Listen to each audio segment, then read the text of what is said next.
Plus que 6 jours avant le double scrutin, la date importante, à la veille de la célébration de la Fête nationale de la jeunesse, eh bien, ce sera encore une fois l'affaire de la presse qui a forcément titré Yaoundé comme Douala sur la politique et aussi sur la Fête de la jeunesse et bien d'autres sujets qu'on va découvrir dans un instant. Il doit être probablement la même heure chez vous, 7h passées de 1 minute, 1 heure de moins en heure GMT. Il est là, bien élégant ce matin, Ghislain Pierre-Essonneau, pour la première partie de la revue de presse dans Canal Matin. Bonjour à vous et bienvenue, Ghislain Pierre. Bonjour Douala, bonjour Aimé, bonjour Patricia, je vous reviens et naturellement je vous retrouve avec beaucoup de cœur, en tout cas le cœur enflammé de joie comme à l'accoutumée. En tout cas c'est un plaisir de vous retrouver une fois encore ce matin.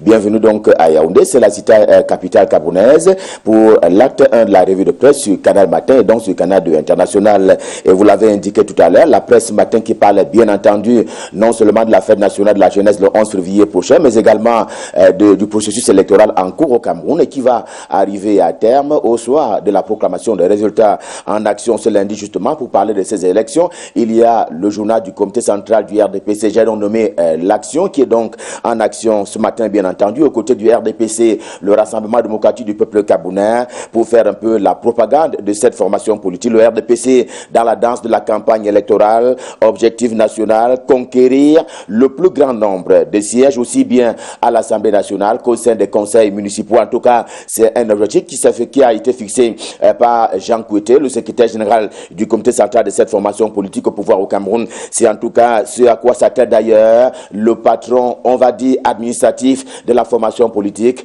dont Paul Biya est le président national, qui a donc pris toutes les dispositions pour que les équipes de campagne soient efficaces et travaillent jour et nuit sous fond de proximité pour parler ainsi de l'option de campagne qui a été retenue et qui s'exécute du côté du RDPC, le Rassemblement démocratique du peuple camerounais, bien entendu en compétition avec les autres formations politiques et donc de l'opposition. C'est aussi Jean Kouété, le SG du comité central du RDPC, qui retient ce matin l'attention en premier lieu du journal Le Zénith, également en kiosque ce lundi, selon qui le SG du comité central du RDPC n'est pas du tout le bienvenu du côté des Marois, la capitale de la région la plus belle du Cameroun, c'est-à-dire l'extrême nord. Et en ces lieux et places, c'est bien entendu le SG de la même formation politique, secrétaire général adjoint, Grégoire Ouana, pour ne pas le nommer, qui a donc été choisi pour accompagner la campagne du RDPC de ce côté-là. Raison avancée par le journal ce matin, le rôle de Jean Kouété, dont il dit qu'il a été trouble, notamment pour ce qui est des déboires qu'a connu Kavaye Djibril dans le processus qui devait le conduire à être investi par son parti politique. J'ai donc nommé le RDPC, le journal essentiel, également en kiosque ce matin, signifie pour sa part que le terrain de la campagne électorale est marqué par une forte pénétration du PCRN. Le PCRN, c'est le parti dont Cabral Libi est président national. Le PCRN qui s'est défait donc dans certains cas d'ailleurs de membres du gouvernement et eux aussi qui sont sur le terrain pour le compte de leur parti politique, le RDPC. Pitoua comme le département Diofoundé et Yaoundé particulièrement, eh bien sont donc deux cas de figure qui sont retenus ce matin par le journal essentiel pour bien montrer quel est le degré, le type de pénétration du PCRN sur le terrain politique, notamment au niveau de la base. Question de conquérir les électeurs qui vont donc devoir se décider au soir du 7 à venir. Le chaudron, un peu comme dans l'Oignon et Kélé, c'est également l'un des bastions du parti de Cabral Libi, mais à Kribi dans le département de l'Océan. Kribi Matin, également en kiosque ce matin, parle justement de chaudrière et pas de chaudron. Les hommes dans les rangs, certes, mais qui se battent pour devenir super maire de la ville côtière. J'ai donc nommé Kribi. C'est déjà le temps des campagnes dans la campagne,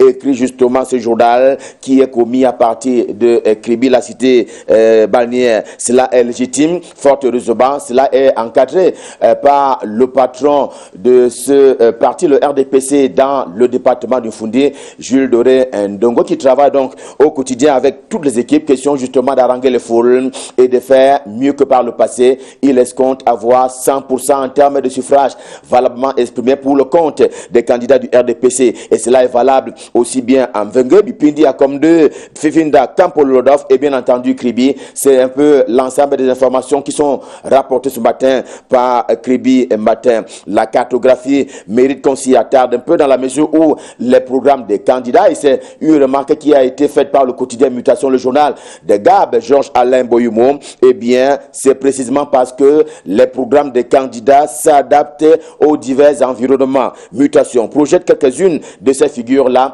qui justement ressortissent de la base avec des programmes qu'il qualifie d'extraordinaires et qui s'adaptent ainsi au temps et à l'évolution des mentalités ici et là en termes de région et ou de circonscriptions politiques. Et finalement, c'est une question de particularité et qui intéresse donc le quotidien Mutation, édition de ce jour. The Voice, c'est un journal camerounais d'expression anglaise. Il reste dans la cartographie et, chemin faisant, il s'arrête dans le nord-ouest et le sud-ouest. Eh bien, on redoutait la campagne effective de ce côté-là. Oui, elle se tient car, dit-il, le RDPC a bravé les menaces terroristes pour battre campagne, notamment en Kambé avec Foucalustus, qui a donc mobilisé les militants de son parti politique, le RDPC, comme l'a d'ailleurs fait Nalova Lyonga dans le Fako et Paul Tasson dans le Lébialem. En tout cas, quelques-uns des exemples sont donc proposés par le journal ce matin. Question de montrer que la campagne se déroule quand même malgré la timidité,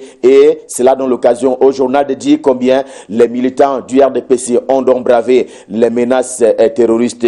Et pendant ce temps, le professeur Maurice Kamto tenait son pari du côté de Paris, la capitale française. Le jour du jour, c'est le journal d'Aman Mana, lui ouvre d'ailleurs grandement et logiquement ses portes ce matin. Un meeting très couru, rapporte justement le quotidien bleu sur la place parisienne, lui-même présent là-bas à la place de la République française. Il a donc réitéré, lui, le professeur Maurice Kamto, président national du MRC, il a réitéré son boycott des élections couplées du 9 février prochain. Boycott fondé selon ce qu'il considère comme étant clair et obscur du système politique camerounais en général et du code électoral en particulier. Sur place au pays, pour parler encore du Cameroun, le journal L'Avenir, présent cette fois-là dans le département de l'armée Fouya-Famba, présente Luc Magouar Bargatagada, le ministre camerounais en charge du commerce, comme étant un vrai et un bon caillou dans la chaussure, pas de Paul Biya, mais des adversaires du président de la République, président national du RDPC. Mais la campagne, comme elle va, c'est aussi ce rappel que fait Cameroun Business, édition de cette semaine, au sujet du business dans et autour de la campagne électorale. Il est écrit que les quelques 452 candidats aux élections législatives cette année, eh bien, autant que les 20 112 au municipal auront donc renfloué les caisses de l'État à hauteur de 2,5 milliards de francs CFA. Voilà la cagnotte qui a été recouverte, que dis-je, retenue par le Trésor public au terme justement de la confection des dossiers par les différents candidats. Dans la campagne encore, le soir, ce matin, se situe dans le département du Foundi, question de marquer l'unanimité qui se dégage en faveur de cet homme en une principale. Paul-Éric Djomgui à Yaoundé deuxième, l'élu de la nation, député donc de Sénétat, a travaillé et travaille au rapprochement des générations par un sempiternel investissement pour l'esprit et pour la chair des populations, notamment dans son unité politique. J'ai donc nommé Yaoundé deuxième. Le soir, ce matin, en deuxième une qui s'intéresse à la CONAC, la Commission nationale anticorruption. Eh bien, la CONAC qui fait du chemin, quoi qu'on dise, la preuve, le nombre de cas de dénonciation en termes d'actes et autres pratiques de corruption va simplement crescendo. Il va donc grandissant. Taux de progression, 172% en valeur relative dans l'intervalle 2017-2018. En tout cas, le nombre de cas en termes de dénonciation d'actes et de pratiques de corruption est en hausse au Cameroun. Cela est bon pour le moral et le journal accompagne la CONAC sur ce coup-là. Sans détour, de Nestor Ndiatou reste civilisé dans son positionnement éditorial et ce matin fait dans la pacification de la vie sociale au Cameroun. C'est cela qu'il faut voir en le décaissement auquel vient de procéder le ministre en charge des Finances, Luc Paul Moutazé, au titre du paiement d'une partie de la dette publique intérieure. Eh bien, c'est un peu le sens à donner à ces 100 milliards de francs CFA qui ont été décaissés dans le cadre justement du paiement des opérateurs économiques et à propos de la dette intérieure publique. Tout à côté, dans l'investissement humanitaire, c'est avec le quotidien en kiosque ce jour, qu'il faut savoir que la 10e édition des Éperviers Press Awards est annoncée Elle est donc prévue pour se tenir le week-end à venir, c'est-à-dire le 7 février, samedi prochain. Le Pélican de Jules Brice Gaba suit également ces dossiers. Il le suit de très près. C'est d'autant plus que les hostilités ont d'ores et déjà été lancées. Les dés sont jetés en prélude à cette cérémonie grandiose à Yaoundé avec d'importantes remises en termes de dons. C'était en fou à l'adresse et au bénéfice des nécessités. La précision du journal L'Épervier dans sa dimension spéciale ce matin vaut également son pesant d'or. Eh bien, le promoteur, Sa Majesté Léopold Clovis Nudio, a remis ça, comme l'indique à son tour le journal L'Orphelin, avec illustration en termes justement des dons qui ont été faits, en termes de rappel mémoire par rapport au démarrage et à la marche qu'a connue cette initiative sociale au Cameroun, à savoir les Éperviers Press Awards. Il y a donc d'une part le journal L'Orphelin et d'autre part La Veuve, tout aussi au cœur de cette action sociale qui court vers une décennie de succès. Et en fait, 2 décennies, mettons un peu le cap du côté de Bafoussam. C'est la capitale de la région de l'Ouest Cameroun, avec Binam News qui fait un premier bilan de l'action d'Emmanuel Nzete, du nom justement du délégué du gouvernement auprès de la communauté urbaine de la ville haute Bafoussam. En 10 ans de travail acharné, le centre-ville a été rénové, un centre d'affaires a été créé au même titre qu'une zone industrielle. Et que dire de la restauration des voies de communication au rang de celle-ci, 2 boulevards périphériques en faveur de Bafoussam, la capitale de la région de l'Ouest Cameroun. Les rues ont été baptisées. La liste est loin, très loin d'être exhaustive si l'on s'en tient aux explications qui sont proposées ce matin par Binam News. L'Épervier, dans sa dimension ordinaire du jour, consacre son énergie à Mounouna Futsu, qui est donc ministre en charge de la jeunesse et de l'éducation civique. Et pour cause, il a lancé dans le Dja et Lobo la semaine de la jeunesse, bien entendu, dans la perspective du 11 février 2020.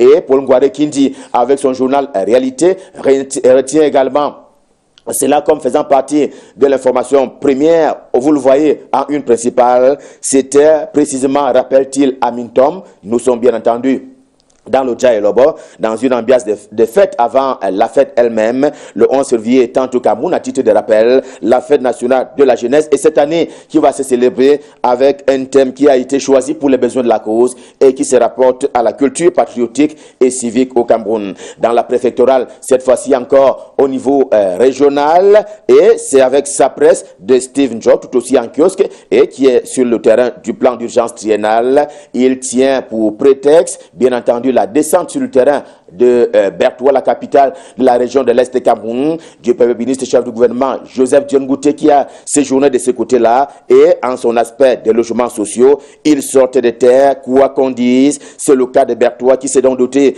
d'un quartier, mais un quartier viabilisé, et qui fera d'ailleurs le bonheur dans les tout prochains jours de la cité haute. J'ai donc nommé Bertoua, la capitale du soleil levant, pour parler de la région de l'Est Cameroun. Le journal Économie n'en fait pas l'économie, préférant dresser le hit parade, oui, le hit parade des entreprises camerounaises qui n'offrent pas de garanties s'agissant du budget de l'État du Cameroun. Et si elles gagnent des marchés, semble prévenir le journal, aucune assurance n'est donnée pour leur réalisation. Et voilà qui est donc sur le pied de guerre, et c'est une prévention que propose le journal L'économie en kiosque ce jour. Le Financier d'Afrique est également en kiosque. Il nous conduit vers la coopération financière entre le Cameroun et le Fonds monétaire international. Les deux parties qui s'orientent désormais vers un nouvel accord après le succès du précédent. Et les autorités camerounaises, en commençant par le ministre en charge des Finances, Luc Moutazé, il travaille déjà. Il est dirigé, cet accord qui arrive à grands pas, qui se profile à l'horizon.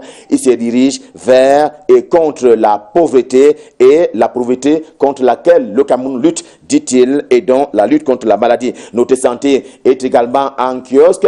Il tient encore à témoin le docteur Manaouda Balachi, le ministre camerounais en charge de la santé publique, qui a donc très récemment encore dévoilé la stratégie camerounaise en termes justement des mesures idoines et préventives qui ont été prises par le gouvernement de la République à propos du coronavirus. C'est donc la nouvelle tueuse, on va dire, qui ravage des vies du côté de la Chine et même dans un certain nombre de pays du monde monde entier. Cela est si loin, mais si proche du Cameroun, d'où donc ces mesures qui ont été préconisées et prises par le ministère en charge des questions de santé au Cameroun. Et au loin là-bas, des soucis avec des Camerounais qui vivent bien entendu du côté de la Chine. Et c'est la Voix du Centre qui propose de ne pas surtout les oublier. Ces Camerounais-là qui sont partis pour aller voler le feu en quête de séances, et ils sont au total 300 qui sont ainsi exposés à la nouvelle tueuse en série. C'est ce que veut expliquer l'ambassadeur de Chine au Cameroun qui tient donc une rencontre ce jour à Yaoundé avec la presse, que dis-je, le landerneau de la presse nationale. Revue de presse Made in Yaoundé Stop Fin, bien entendu c'était le premier rendez-vous de la semaine. Le deuxième ce sera demain. Le cœur enflammé de joie, nous serons là. Question de vous servir. Pour le moment, rendons-nous du côté de Douala, la capitale économique du Cameroun, pour y retrouver l'homme à l'adresse particulière, Michael Tipkio, pour la suite et la fin de la revue de presse. Bonjour Douala, bonjour Michael. Si vous êtes en poste, c'est à vous à Douala. Bonjour Ghislain Pierre. Eh bien, nous sommes en poste la suite à Douala avec deux postes. Le journal d'expression anglaise qui nous parle de la campagne électorale dans les régions du nord-ouest et du sud-ouest, notamment à Boya. À Boya, justement, où le Social Democratic Front entend prendre la tête de la mairie.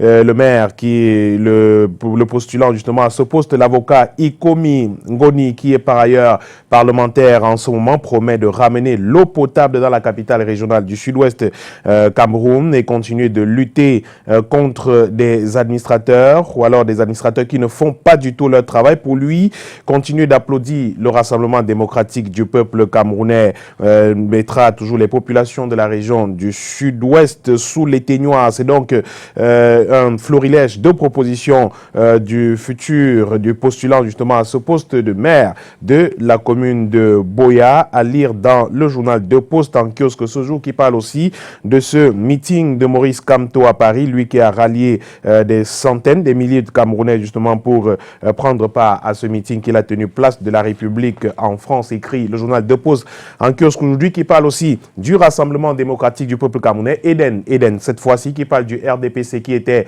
également dans le sud-ouest, à Limbé précisément. Jean Kuete, le secrétaire général du comité central, qui a donc appelé les populations du sud-ouest à voter les listes du RDPC pour le retour de la paix dans cette région du sud-ouest Cameroun. L'ancien Premier ministre Peter Mafani Moussongo, qui était également sur le terrain, qui a mené campagne dans le sud-ouest ce week-end, écrit le journal Eden et de Star.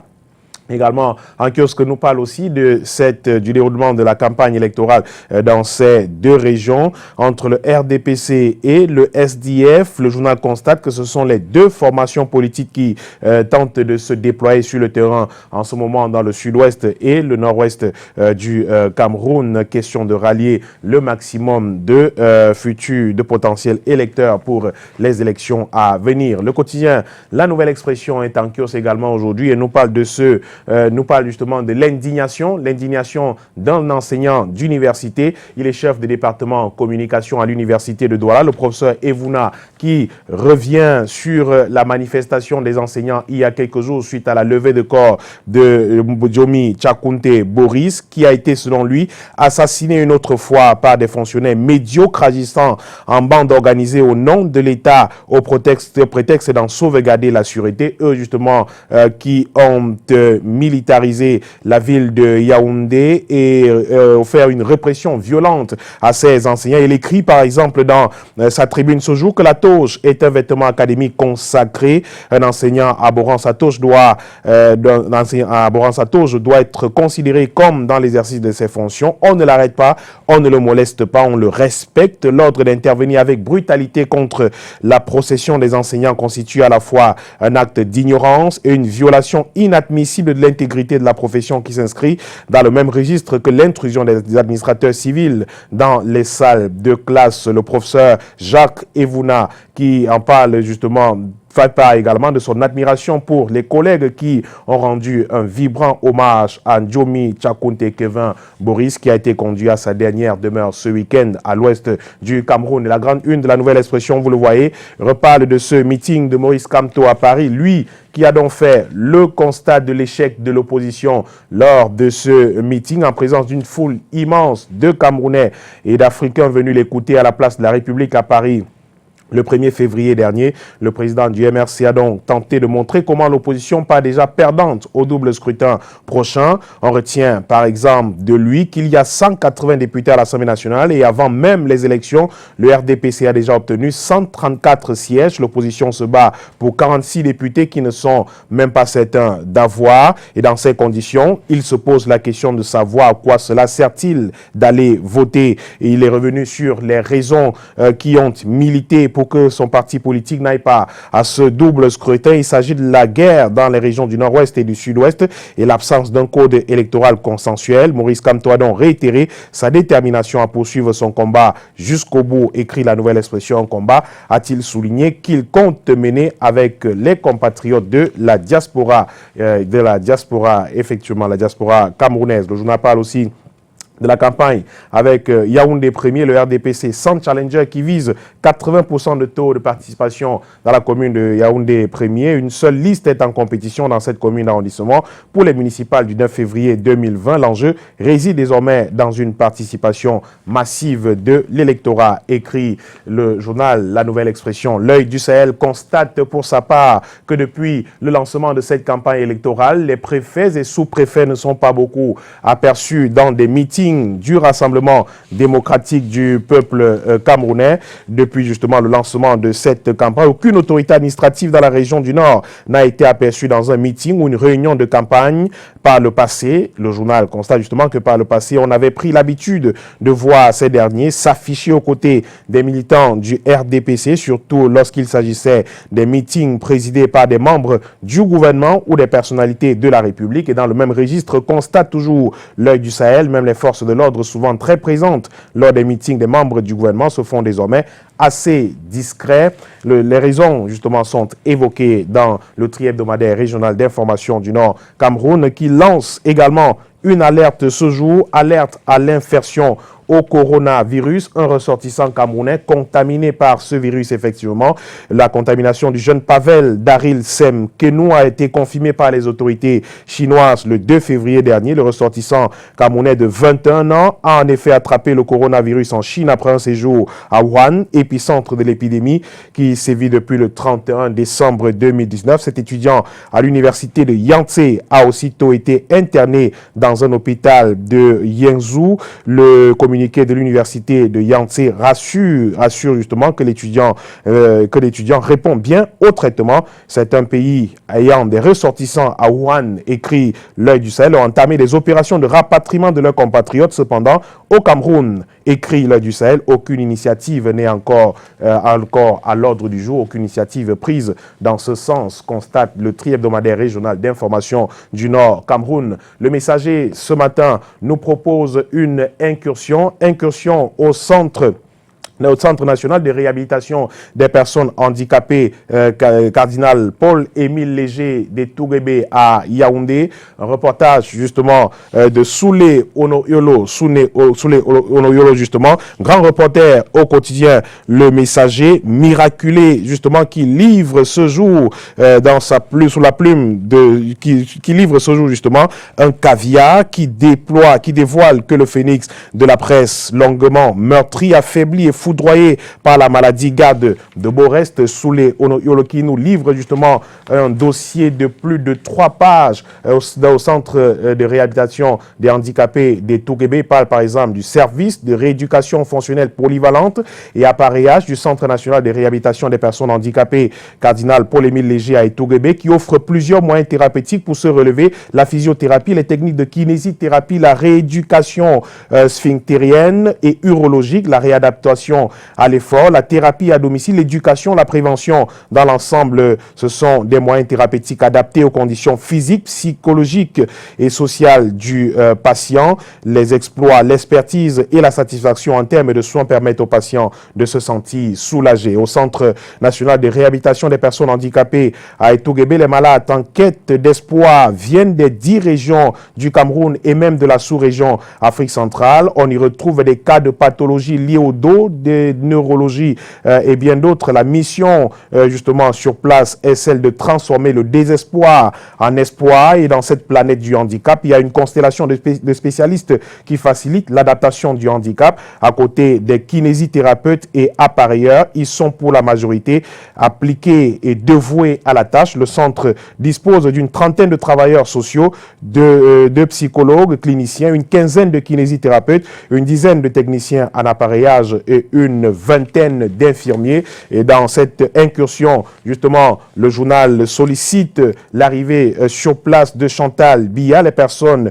handicapées à Etoguébé veulent humer le parfum d'humanisme des actions de bonne volonté de la première dame du Cameroun. Jusqu'ici, les pensionnaires de ce centre ne l'ont vu justement qu'à travers les écrans de télévision. Ce rayon de l'humanitaire qui brille, illumine les artères spécifiques. L'épouse du président de la République, Paul Biya, est aux yeux des personnes handicapées à Etoguébé, une première dame camerounaise dotée d'un charisme et des valeurs humaines indescriptibles. Et au centre, on sait que Chantal Biya est une femme puissante et influente. Le bras justement opérationnel de l'expression de l'humanisme de Paul Biya, l'ambassadrice de bonne volonté depuis 2008, va-t-elle décliner l'appel de cœur et des youyou de bienvenue des personnes handicapées à Etoguébé? En attendant justement que réponse soit trouvée à cette question, le messager qui a donc fait cette incursion dans la planète des handicapés à Etoguébé livre sous la plume, je le disais tout à l'heure, de son miraculé grand reporter Soulé Ono-Yolo, qui se trouve lui aussi dans ce centre un caviar d'aubergine, qui dévoile que le phénix de la presse longuement meurtri, affaibli et foudroyé par la maladie, garde de beaux restes. C'est donc un dossier intéressant de 3 pages à retrouver dans les colonnes du quotidien Le Messager en kiosque aujourd'hui, qui parle aussi de cette lettre de Piccini au président de la République du Cameroun dans une correspondance portée à la haute attention du chef de l'État, l'entreprise italienne qui a vu son contrat résilié par le ministre des Sports et de l'Éducation physique en fin novembre 2019 pour son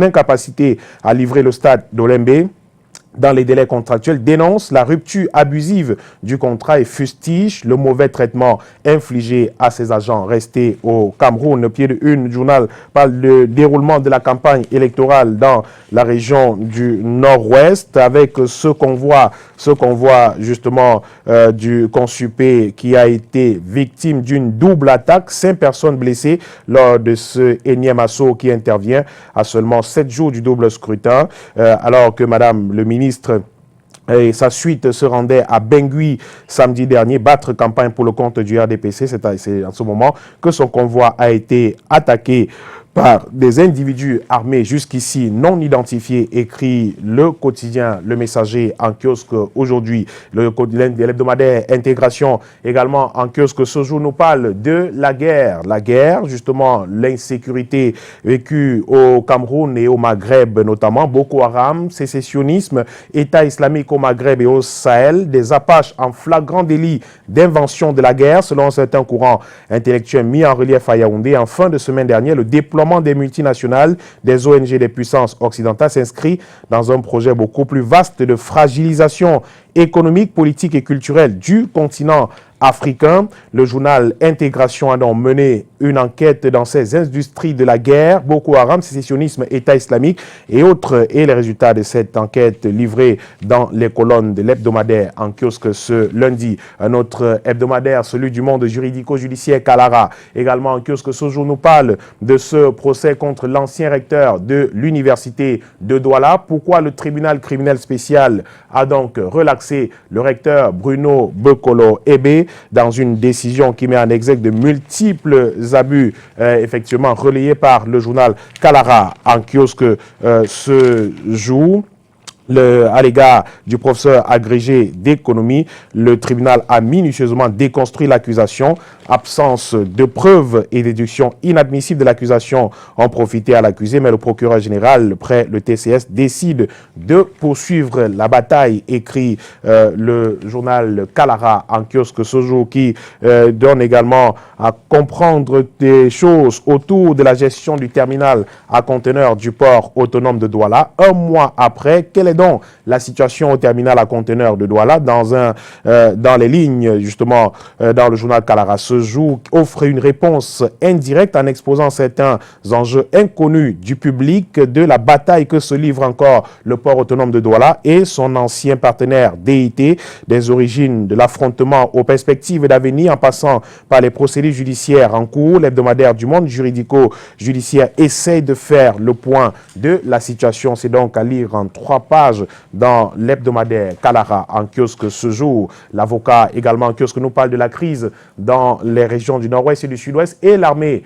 camerounaise qui se déploie sur le terrain, l'armée camerounaise qui a donc pris le taureau par les cornes. L'avocat nous parle de l'armée qui crache du feu dans ces 2 régions du Cameroun à quelques jours du double scrutin législatif et municipal du 9 février. Le président de la République l'avait promis, la paix reviendra dans ces 2 régions. Les élections se tiendront sans anicroche. L'armée s'y déploie en ce moment même et il travaille au retour de la paix dans ces 2 régions anglophones du Cameroun. L'Indépendant également en kiosque nous parle de ce meeting de Maurice Kamto à Paris. Le journal parle du choix de la bravade en parlant de ce meeting réquisitoire en règle. Écrit donc le journal, annoncé de longue date, le meeting du MRC a viré en un réquisitoire en règle du règne de Paul Biya et des jérémiades sur une prétendue victoire volée à la présidentielle du 7 octobre 2018, écrit le journal L'Indépendant en kiosque ce lundi. Merci beaucoup, Michael Tipio. Vous en parliez il y a un moment. On va revenir sur le thème retenu en cette 54e célébration ou édition paix, décentralisation et surtout participation à la gouvernance locale pour un Cameroun nouveau. Et ça fera plaisir à quelqu'un qui a eu un an de plus hier. Il s'appelle donc Guillaume Diomou qui nous regarde ce matin. Et bien sûr, Monsieur Foisseau Emmanuel, Monsieur Kouam René Thomas, tous du côté de Yaoundé, Madame Foisseau Karine, sans oublier Madame Magne Caroline et bien sûr Kouam Marie-Louise, docteur plutôt, aux côtés de son chéri Robuste qui ont convolé en juste noce. C'était donc hier samedi. Avant-hier samedi, j'allais dire. Mais c'est bien de dire oui devant Dieu et les hommes, c'est bien de sceller ce petit anneau, comme disait l'autre artiste. Mais après, il faudrait bien assumer, quand vous parlez de ceux qui ont convolé en juste noce, je pense bon, on disait Madame Doumbé, mais désormais épouse Soso, Nia Sam, donc Jeannette et Claude, encore une fois, félicitations à ce vieux couple, hein, un bel événement qui a vu d'ailleurs la présence, parce qu'il sera dans notre playlist, de Ben Deka, Grâce Deka, Dora Deka et Pékou, mais bref, une belle fête pour dire combien il est important de se mettre ensemble.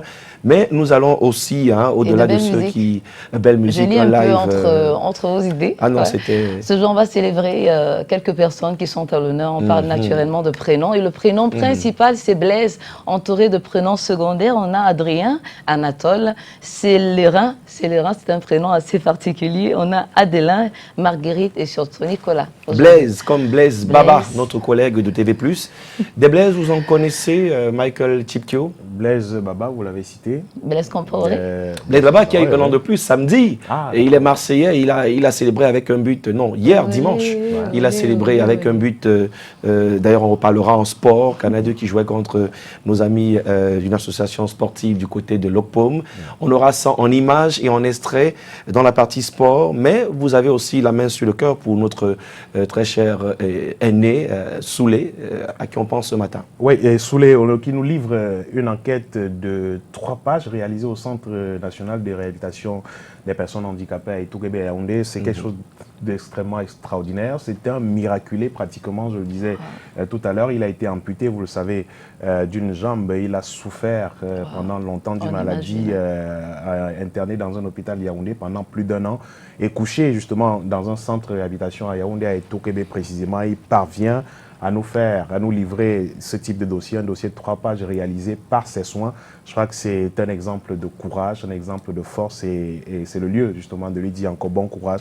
Bon courage, grand frère, c'est le grand reporter au quotidien, Le Messager. C'est un exemple justement de travail et puis d'acharnement, d'abnégation et tout, malgré la situation difficile qu'il vit de ce côté. Il parvient toujours, à travers cette belle plume, justement, à nous livrer ce type de dossier. C'est le lieu de lui dire bravo et beaucoup de courage. Et surtout de dire Igo Beta. Oui, Igo Beta, pour dire comme nos amis du nord-ouest et sud-ouest, certainement que voilà, ça ira. Donc, c'est pas la fin du monde. Et en plus, on dit très souvent que l'espoir fait vivre. Ça, c'est à l'endroit de toutes les personnes qui nous regardent couchés sur leur lit d'hôpital ou encore en prison.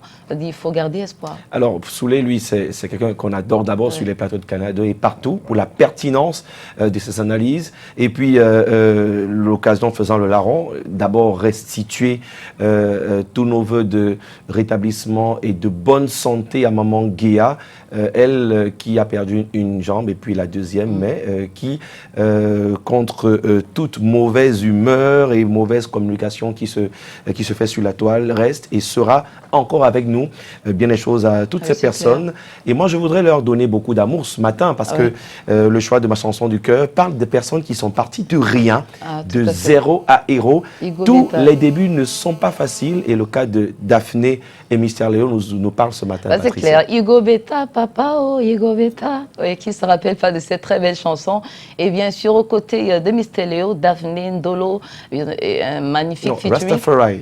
Rastafari. On prend d'abord les chansons du cœur. D'accord. Rastafari de Daphné et puis Igo Beta de Mister Léo. Ndolo, ça vient en playlist. C'est quoi votre choix? Il y a beaucoup d'années, hein. Décidément, 2012, la Saint-Valentin. 2011.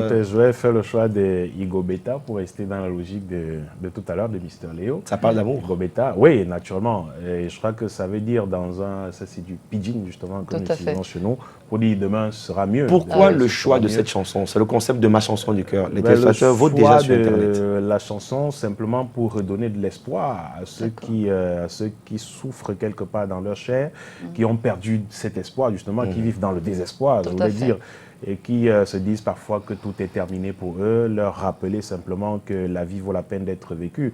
Et chaque jour est une vie, il faut vivre effectivement et il faut garder espoir et croire que demain peut être mieux. On vous souhaite beaucoup de couleurs aux couleurs évidemment de l'espérance, la couleur jaune, portez-vous comme un charme et surtout demain il sera 7h.